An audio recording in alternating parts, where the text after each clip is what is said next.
pre-recorded music.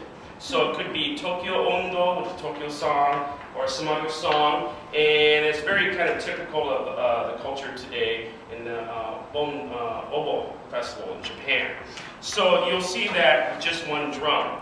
And then again with the two drums, this was actually a variation of what they, Owara Sukuroku Daiko wrote a song called Yodanuchi, which means four-sided drumming. And they'll have a short Odaiko, right, not very tall, here, and then one drum here, and another drum here. And then you'll have four to six players weaving in and out, and they do a solo like this. And I don't know if you've ever seen that, but you can go onto YouTube and look it up, Yodanuchi. So this is kind of a variation of Yodanuchi, Nidanuchi.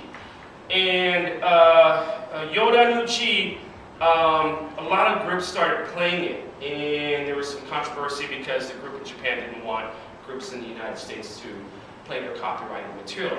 And of course, there are a few groups that are permitted to play it, but that was because Tanaka-sensei, my teacher, had taught them years ago, and he couldn't kind of go retroactive on them and say, hey, you can't play that anymore.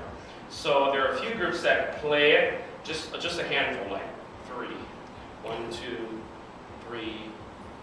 Besides San Francisco Taiko Doshi, I think there's a total of 4 in the United States that play it, have permission to play it. So this is a way of playing in this style that kind of circumvents that, you know what I mean, if you understand what I mean.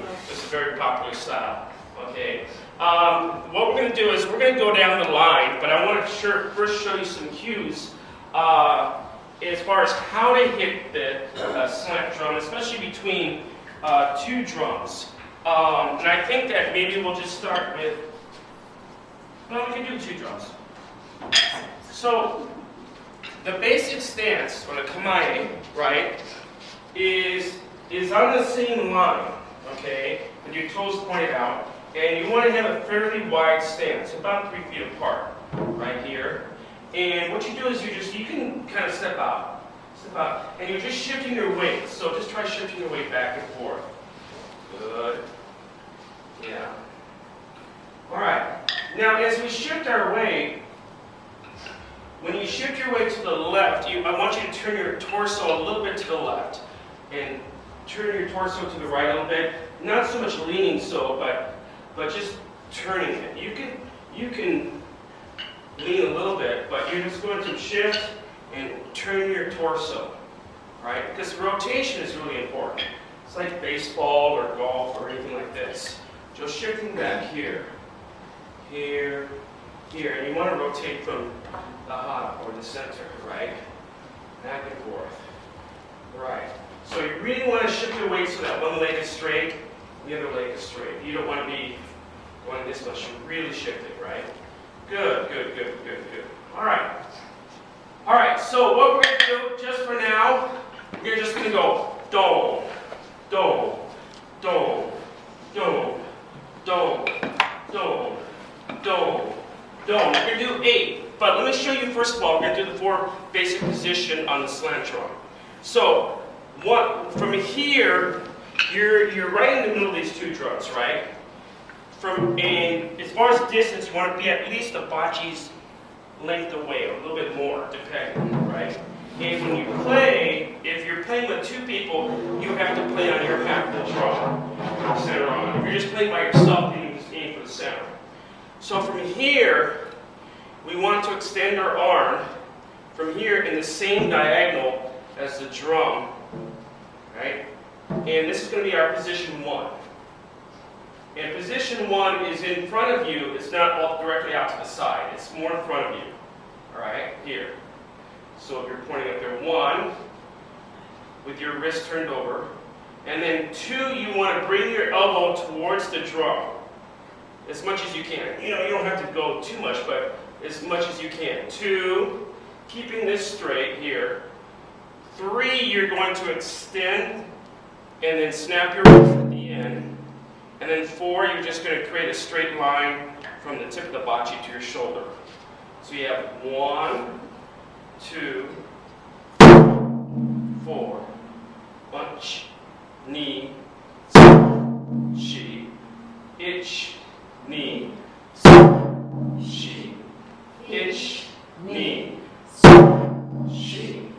ich, ni, san, shi. Let's do this. So we're going to rotate. So we're going to go ich, ni, san, shi, and then you're going to do the same with the left here. Remember here you're going to change your weight. So ich, ni, san, shi.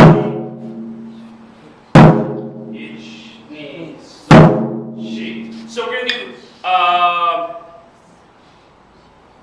let's do 2 each, all right? So ich, ni, san, shi, ich, ni, san, shi, ich, ni, san, shi, ich, ni, san, shi. Rotate 2, 3, 4. Ich, ni, san, shi, ich, ni, san, shi, ich, ni, san, shi, ich, ni, san, shi. Just so we get the feel of hitting each one with a proper position, all right? And then we'll rotate in this way. So 3 people could go ahead and get in position.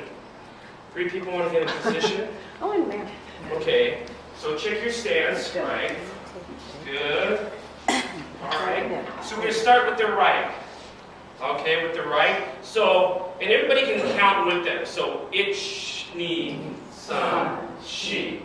Ich, ni, san. And then you'll do the left. Ich, ni, san, shi. Ich. Okay, so one thing here, after you hit shi, forward, right, you want to bring your arm up straight to this position. Straight up.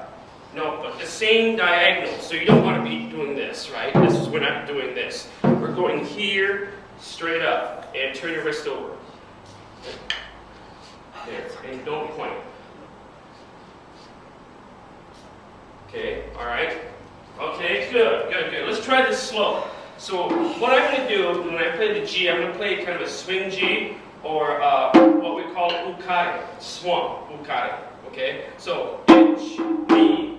So ich, let's go. Maybe I'm doing it in G. So we'll just go ich, ni, san, shi. Okay, ready? So put your arm up in the starting position. This will be ich. Ready? Ich, ni, ready. Let's start now. I'll give you 4 to count in. Ready? Ich, ni,